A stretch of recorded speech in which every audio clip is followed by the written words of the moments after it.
Դե ինչ 2026 թվականի հուլիսի 25-ին Երևանում կբացվի Չինաստանից հյուրընկալվող Լյանջուի դարաշրջան ծիսական կարգի աշխարհը խորագրով ֆիզիկական եւ թվային տարրերի համադրությամբ գերիմերսիվ ցուցահանդեսը, որը կազմակերպվել է Չինաստանի Ճեչյան նահանգային թանգարանի, Գոտի եւ ճանապարհ մշակութային ասոցիացիայի,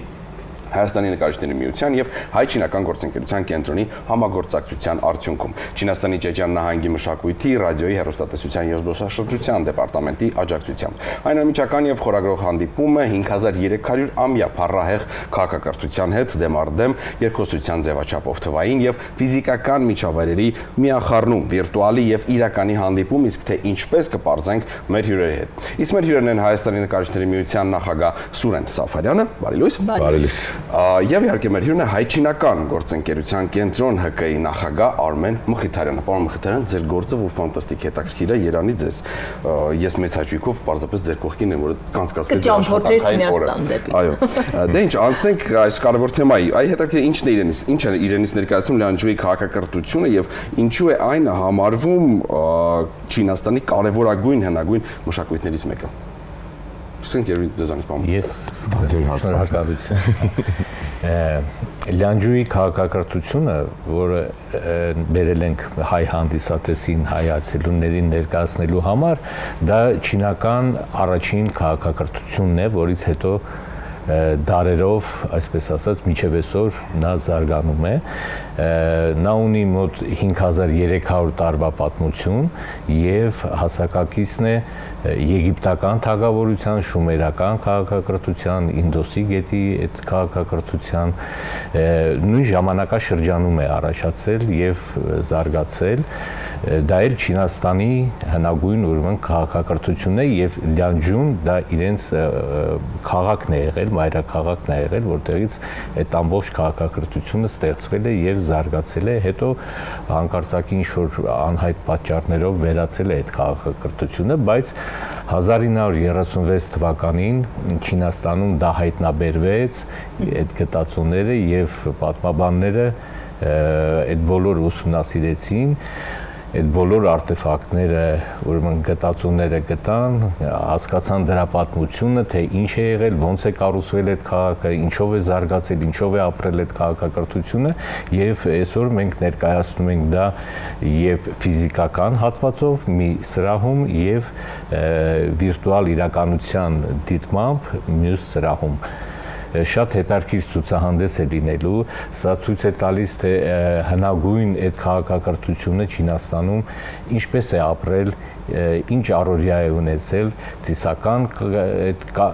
արարողակարգերը, բրնձի մշակումը, ջրանցքները, որ կառուցել են, քաղաքը, որ կառուցել են, շատ հետաքրքիր է եւ արտեֆակտները եւ վիրտուալ այդ իրականության մեջ գտնվել է եւ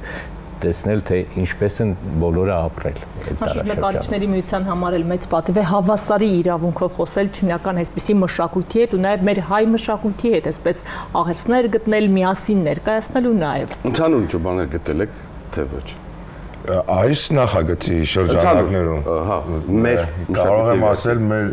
երկու երկրների մշակույթները դարերի պատմություն ունեն եւ այդ իսկ պատճառով կան նմանություններ, իսկ Չինաստանի հետ արված նախագծերը յուրաքանչյուր նախագիծ դա շատ հետաքրքիր ուրեմն իր մեջ խորհուրդ ունի եւ այս մեկը նույնպես, քանի որ տեսնելով այդ իրերը ընկղվելով VR-ի այդ հնարավորության մեջ շատ հետաքրքիր աշխարհ է բացվում քո առջև եւ կարծում եմ այցելուները մեծ բավականություն կստանան հայցելելով Հայաստանի նկարիչների միություն, Մարտիրոս Սարյան ցուցասրահ եւ երրորդ հարկի ցուցասրահ։ Արդյոք արկա նորություն ցուցանմուշներից, որը որ ամենահազվագյուտն է կամ միգուցե ամենաթանկարժեքն է։ Ես ուզում եմ ասեմ, որ քանի որ այդ ցուցանմուշները ունեն 5000 մոտ տարվա պատմություն, դրանց օրիգինալ բնօրինակները ընդհանրապես չի թույլատրվում արտահանել։ Այստեղ ներկայացվել են օրինակները, այո, բայց շատ գեղեցիկ, շատ որ տարբերություն կարող է չզգալ։ Իրականության ու վիրտուալի այդ սահմանագիծը ինչպես է կարողացել գծել, որպեսզի էսթետիկ տեսանկյունից լինի գրավիչ ու նաև որպես 21-րդ դարեկող նորություն, նորամուծություն, որ միմյանց այդ բաժանարար գծերը միմյանց հետ խիստ չհատվեն։ եթե դու տեխնոլոգիաներին որպես գործիք ես վերաբերվում, այդ ժամանակ ամեն ինչ իր տեղում է լինում եւ հավասարաչափ աշխատում է, նույնը սա է, մեր մոտ երկրորդ հարկի ցուցասրահում ֆիզիկապես դրված են այդ ուրեմն նմուշները, թանգարանային նմուշները, որտեղ մարդիկ կարողանում են տեսնել, ինչպես մնացած թանգարաններում են ցուցադրվում, իսկ արդեն երրորդ հարկում այդ VR համակարգով դու կարողանում ես պարզապես ընկղվել այդ դարաշրջան, նայել, տեսնել թե ինչպես են մարդիկ աշխատել, ինչպես է ձևավորվել այդ ուրեմն աշխարհամասը։ Ես կարծում եմ մեկը մեկին չի խանգարում, եթե նժարի վրա ճիշտ ենք դնում ամեն ինչ։ Շատ հետաքրքիր է, որ օրինակ այս ցուցահանդեսի գլխավոր ուղերձը որն է հայ հանդիսատեսի համար։ Սա շատ մեծ լավ հնարավորություն է այո պատմությանը մոտ լինելու եւ տեղեկանալու այնպիսի բաների մասին, որը իհարկե կարծում եմ հնարավորություն չէինք ունենա շատերս եւ այսօր ձեռքբերությամբ այո ունենք այդ հնարավորությունը, բայց ի վերջո որն է գլխավոր ուղերձը մեր հայ հանդիսատեսի համար։ Գլխավոր ուղերձը ոչ միայն հայ հանդիսատեսի համար, այլև նաեւ մնացած ուրեմն ազգերի եւ պետությունների համար նա է, որ մարդկությունը ինչպես է առաջացել եւ միմյանց ճանաչելը դա շատ կարեւոր է, որպեսզի հետագայում մարդկության զարգացումը լինի խաղաղ եւ այսպես ինչ ասեմ այն զարգացումը լինի, որը համախմբում է մարդկությանը, այդ ոչ թե բաժանում է, դա Չինաստանի իշխանություններն էլ դա նկատի ունենալով շատ կարևորում են այս Լյանջուի քաղաքակրթության տարածումը եւ փոխադարձ ճանաչումը այլ ազգերի միջև, որ տեսնեն, որ ժողովուրդը մարդկությունը առաջանալով, ինչպես աշխատելով, զարգանալով, դա կարող է նաեւ ճանաչեն մեկը միմյանց եւ համատեղ հետագայում այսպես ասած զարգանան եւ կերտեն խաղաղ գոյատևման ինչ-որ մի համակարգ։ Ըստ մարդկության պատմությունն է նաեւ իր մեջ ներառում այդ ցուցահանդեսը կարող ենք ասել։ Այո։ Այս շատ հետար նեֆրիտի կարևորությունը հա Լյանջուի հասարակության համար ինչու՞մն է ֆենոմենը կամ այսպես ասած հա։ Ֆենոմենը նրանումն է, որ նեֆրիտը ընդհանրապես Չինաստանի համար դա իրենց ազգային, այսպես ասած, քարն է եւ դրա այդ արտեֆակտները, նմուշները եւ դրա վրա կատարված աշխատանքները շատ գեղեցիկ են եւ որը բնորոշ է միայն չինական քաղաքակրթությանը այդ հնագույն գտածոները, որ դուք էլ գաք տեսնեք, կտեսնեք ինչպիսի պատկերներ են եւ ինչ սիմվոլիկա ունեն, նախշեր ունեն, այդ ամեն ինչը գալիս է իրենց ծիսական արարողակարգերուն մասնակցելուց եւ այդ ամեն ինչը կիրառելուց այդ ծիսական կատարողական այդ համակարգի մեջ եւ այնտեղ ճիշտ է կան նաեւ այնպիսի նախշեր, որոնք մի տեսակ անհասկանալի կարող են լինել, բայց այդ բոլորը սիմվոլիկա է, որը եկել է հենց այդ կրոնական ծիսական այդ կարգի պահպանության համար այդ նախշերով եւ այդ ամբողջ նեֆրիտի աշխատանքները վարպետները կատարել են ոչ մեկ օրում, ոչ մեկ ամսում այդ տարիների ընթացքում, նույնիսկ կան առարկաներ, որոնք պատրաստվել են վարպետի մի ամբողջ կյանքի ընթացքում։ Նկարիչների միությունը այս պահին այս նախաձեռնությամբ է զբաղված, նաև ինչպիսի ցուցադրություններ արժևում սպասեն կամ այս պահին որ կան, որովհետև բավականին ակտիվ գործունեություն եք ծավալում, գիտեմ։ Այո, շնորհակալություն։ Այս պահին առաջին հարկում Արա Սարգսյան ցուցասրահում իրականանում է անիմանկերության հետ Մինաս Ավետիսյան վիրտուալ բազմաթիվ այսպես խոսակցությունների առիթ տված ու հիացմունքով են արտահայտվում։ Եվ երկրորդ եւ երրորդ հարկերում արդեն բացվեց ուրեմն այս ցուցահանդեսը, որը շատ հետաքրքիր է եւ հորդորում եմ բոլորին գալ եւ տեսնել այն, որը կգործի մինչեւ օգոստոսի վերջ, այսինքն ժամանակ կա, բայց այդքան էլ շատ չէ, այնպես որ հորդորում եմ բոլորին գալ, իսկ առաջիկայում արդեն աշնանից կսկսվի ցուցահանդեսների մեր բնականոն շարքը, անհատական ցուցահանդեսներ, խմբակային ցուցահանդեսներ, ունենալու ենք ուրեմն նախագիծ Կորեայի հետ համաժողով ցուցահանդեսը լինելու աշնանը, սիրով ձեզ կհրավիրենք,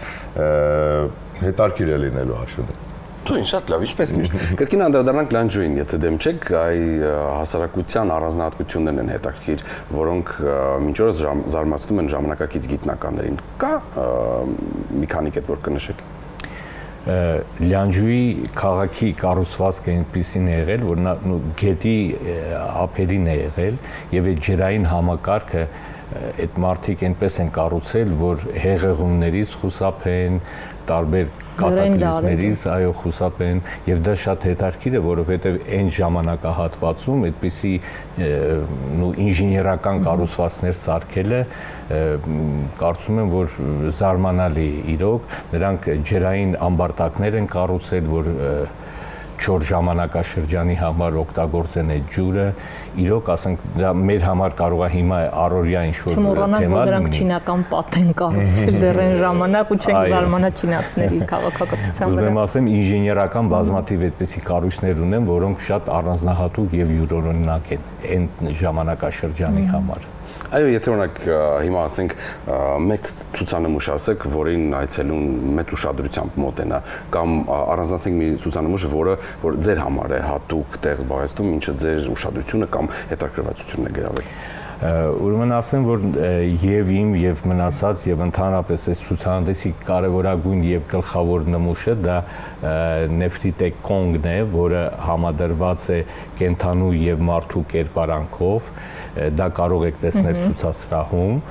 որտեղ շատ հետաքրքիր նախշերով ձևավորված է, շատ հետաքրքիր է, ուղղակի պատմելով այդքան ասում են ավելի լավ է մեկ անգամ տեսնել, քան թե պատմել, հրավիրում եմ բոլորիդ իրոք գաք նայեք, որովհետև ժամանակը սահմանափակ է եւ բացի դրանից VR ցուցադրության համար տեխնիկապես այդպես շատ հնարավոր չէ, որ միաժամանակ շատ այցելուներ լինեն, դրա համար լավ կլինի, որ բավական ժամանակ կա, ամեն դեպքում հեռուստադիտողը մեր վստահ եմ հետաքրքրություն ցուցաբերեց արդեն իսկ եւ կգան ձեր այցելուների շարքերը համալրելու։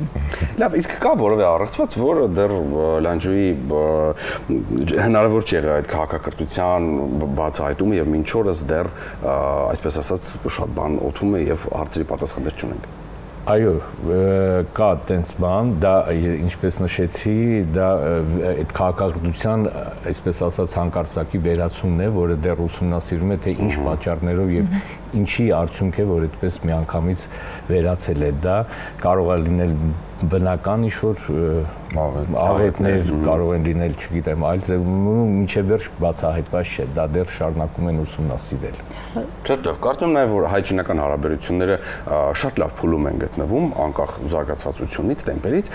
բայց արդյոք կարող ենք համարել, որ սա եւս մի զարգ է, սա եւս մի քայլ է, որը ավելի կխորացնի հայ-չինական հարաբերությունները։ Միանշանակ եւ այս նախագծի շնորհիվ եւ Արմեն Մխիթարյանի անմիջական գործուն քայլերի շնորհիվ մենք ունեցանք Գերակոմ,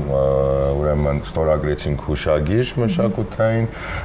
հայ-չինական գործընկերության եւ Ճեճան ուրեմն թանգարանի միջև, ինչը ես համարում եմ շատ կարեւոր փաստ եւ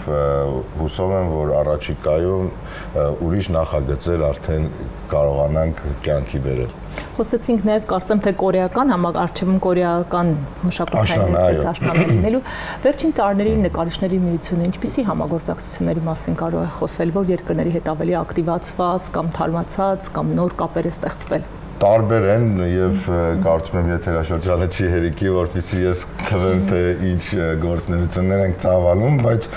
տարբեր են եւ մենք շատ ուրեմն կարեւորում ենք միջազգային տարբեր փոխգործակցությունները եւ տարբեր նախագծերի կարողանում ենք մեր հայ արվեստագետներին մասնակիցը դարձնել, ինչու՞ չէ նաեւ տարբեր արտասահմանյան ուրեմն արվեստագետների հրավիրել մեզ մոտ։ Հայաստանի նկարիչների միություն տարբեր նախագծերի մասնակցելու, դա կլինի վարպետության դաս, հանդիպում, ցուցահանդես, տարբեր նախագծեր։ Մենք մեծ հաճույքով մշտապես ձեզ սպասում ենք, կհյուրընկալենք եւ ցավոք սրտի մեր ժամանակը շատ քիչ է, մենք պետք է ձեզ շնորհակալություն հայտնենք եւս մեկ անգամ հիշեցնենք, նաեւ կոչ անենք բոլորին, նաեւ սիրելի ծնողներ, երեխաների հետ, որքան է դժվար ընկալելի, միգուցե լինի երեխաների դեռ հասների համար սա, բայց սա մեծ հնարավորություն է ծանոթ լինելու այս ֆանտաստիկ պատմությանը եւ վստահ եմ յուրաքանչյուրդ կբացահայտեք եւ կգտնեք այնպիսի բաներ, որոնք կապշեցնեն ձեզ, չէ՞, ի վերջո որ խոսում ենք Չինաստանի մասին։ Առավել եւս վիրտուալ կողմել ունի, այսինքն կարող եք ձեր երեխաներին գայթակղել նաեւ դրանով, միշտ իրական մշակույթը տեղափոխվեն նրանք։ Մեր հյուրերն են Հայաստանի նկարիչների միության նախագահ Սուրենե Սաֆարյան եւ հայ-չինական գործընկերության կենտրոն ՀԿ-ի նախագահ Արմեն Մխիթարյանը։ Շնորհակալ ենք ձեզ, լավ։ Մենք շնորհակալ ենք։ Այսքանով լույս առավոտին ավարտվեց, կհանդիպենք։ Կհանդիպենք։